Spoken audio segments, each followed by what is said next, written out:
Belajar kepada Kristus di dalam hidup, sebab Dialah Tuhan kita, yang pasti akan memberi kebaikan bagi kita. Peperangan atau persatuan ditentukan oleh pikiran dan perasaan pengambil keputusan. Maka kita akan belajar rendah hati dari Tuhan Yesus yang rendah hati. Selamat hari Minggu Palma Rum, Bapak, Ibu, saudara-saudara anak kami yang terkasih. Mari kita bersuka cita dengar-dengar akan firman Tuhan yang selalu menyegarkan kehidupan kita. Immanuel, kita berdoa.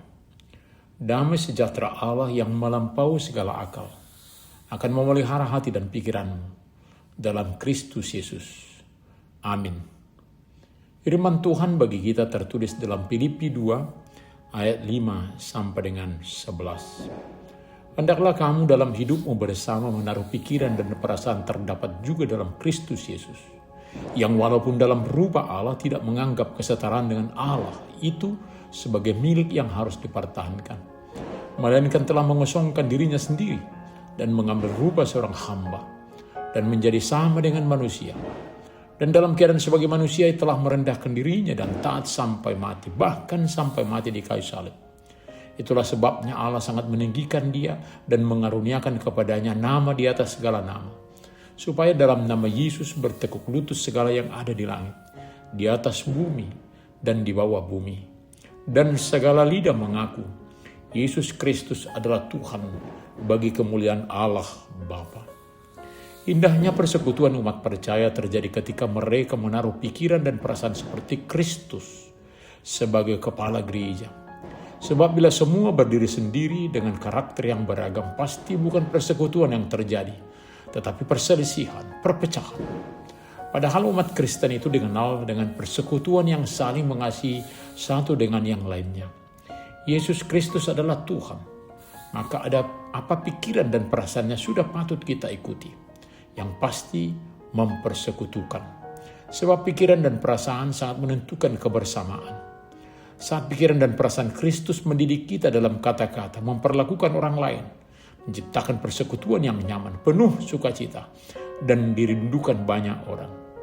Perangai itu dapat menyatukan keberadaan yang beragam, sehingga boleh saling memahami, menerima.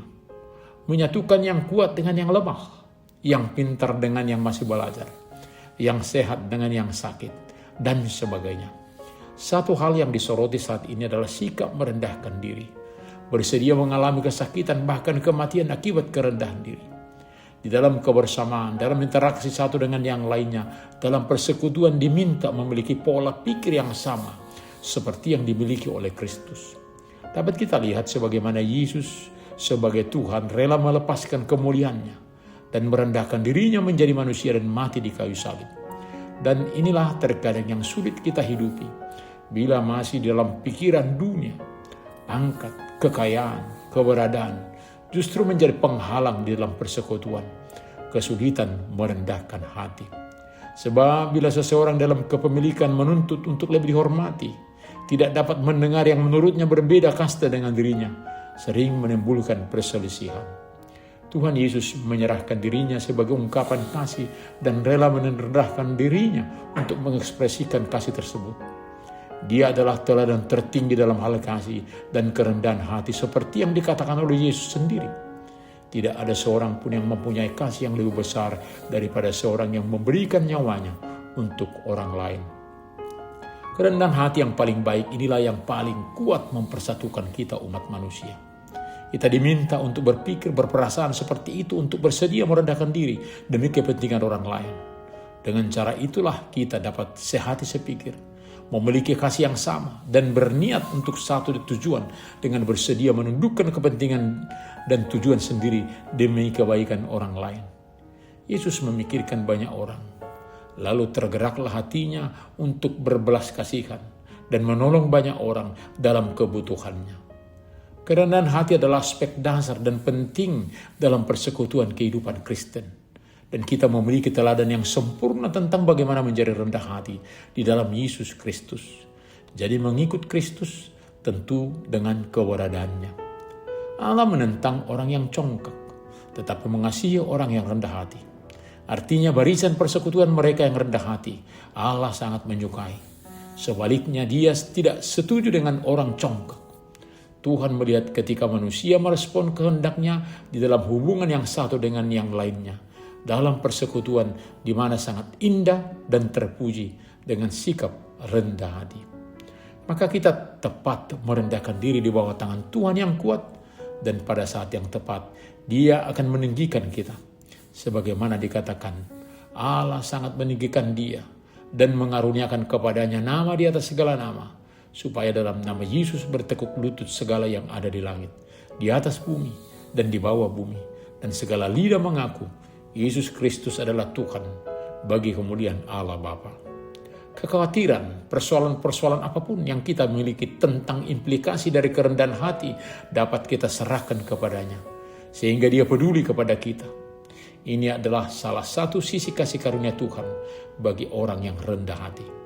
Jadi mereka yang bertentangan dalam komunitas diminta untuk hidup rukun, memperlakukan satu dengan lainnya dengan kerendahan hati dan hormat, sehingga kita dapat menghargai satu sama lain sebagaimana Tuhan menghargai kita, sebagaimana Dia menghendaki kita untuk menghargai satu sama lain. Tidak ada kemuliaan tanpa pengorbanan, sehingga Yesus yang merendahkan diri berkorban ditinggikan, belajar mengosongkan diri di dalam berbagai persoalan, sehingga kita dimampukan bersekutu di dalam Kristus. Amin. Kita berdoa. Terima kasih Bapa untuk firman yang mengingatkan kami mengikuti teladan yang dilakukan Tuhan Yesus. Kerendahan hatilah menjadi jembatan untuk boleh bersatu sama lain.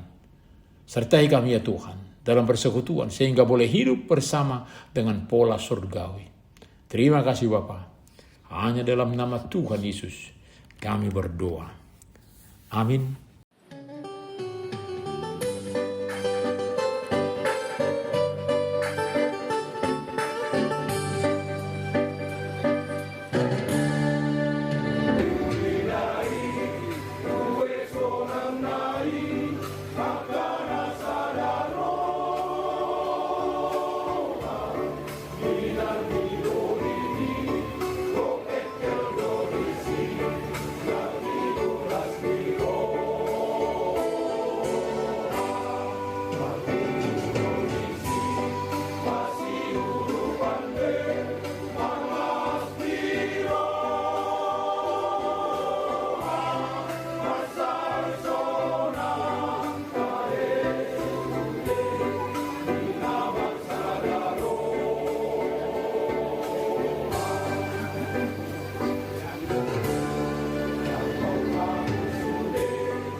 Terimalah berkat Tuhan. Tuhan memberkati engkau dan melindungi engkau. Tuhan menyinari wajahnya kepada engkau dan memberi engkau kasih karunia. Tuhan menghadapkan wajahnya kepadamu dan memberi engkau damai sejahtera. Amin.